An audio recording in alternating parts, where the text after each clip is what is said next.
Hello बच्चों, let's see question. Consider resistor uniform cross sectional area connected to a battery inter resistance 0 if the length of the resistor is doubled by the stretching it. मान लो बच्चों, ये एक आपका resistive wire है. इसको अपन ने खींच दिया, लंबा कर दिया ऐसे. ठीक है, इसका रेजिस्टेंस आर था. अगर खींच के लंबा करेंगे तो इसका रेजिस्टेंस कितना हो जाएगा?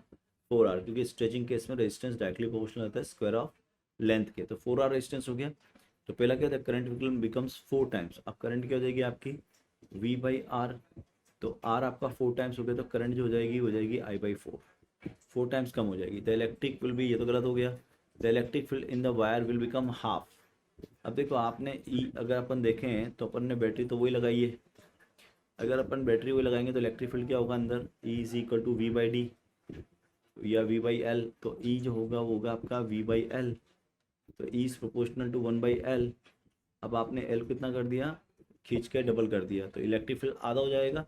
ये बात सही है. तो ई डैश जो हो जाएगा वो हो जाएगा E/2, क्योंकि लेंथ डबल हो गई आपके. तो ये करेक्ट है. The thermal power produce by the resistor will becomes 1/4. तो अब रेजिस्टेंस के लिए हम बात करें, हम करंट हीट की बात करें, हीट हो जाएगी I²/R, sorry V²/R.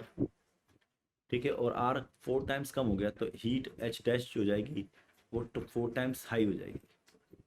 So that means the thermal power produced by the resistor will become 1/4. तो रेजिस्टेंस 4 टाइम्स हो गया है ना. रेजिस्टेंस 4 टाइम्स हो गया तो हीट 1/4 हो जाएगी. ये कहेंगे सही है, 1/4 होगी हीट. तो बाई 4 होगी. H dash H/4.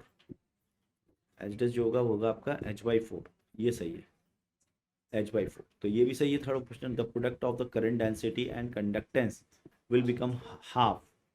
तो बच्चों आप फोर्थ को देखो, करंट डेंसिटी J है ना, कंडक्टेंस तो आप जानते हैं J इज इक्वल टू क्या होता है? Sigma into E. ये कंडक्टिविटी है और ये रेजिस्टेंस है. तो अगर अपन देखें, प्रोडक्ट बोल रहा है वो, the product of current density and conductance. तो कंडक्टेंस क्या होता है? Inverse of resistance this conductance.